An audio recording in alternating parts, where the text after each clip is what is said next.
I was motivated to become a blood cancer researcher by the fact that when I was a child, 7 years old, I was actually diagnosed with lymphoma.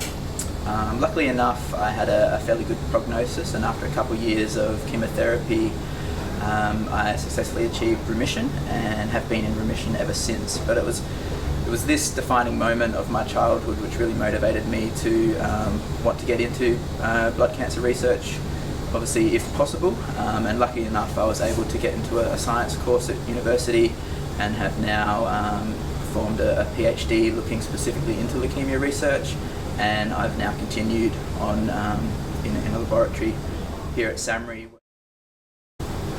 So my area of research is chronic myeloid leukemia in particular, which is a blood cancer itself. And so chronic myeloid leukemia is generally diagnosed in an older population of average age of around 50 to 60 years old. But there are children and some young adults which can be diagnosed with CML, as we call it. And so chronic myeloid leukemia is defined by a single chromosome translocation. And luckily enough, people have been able to successfully develop pretty good drugs to target this cancer.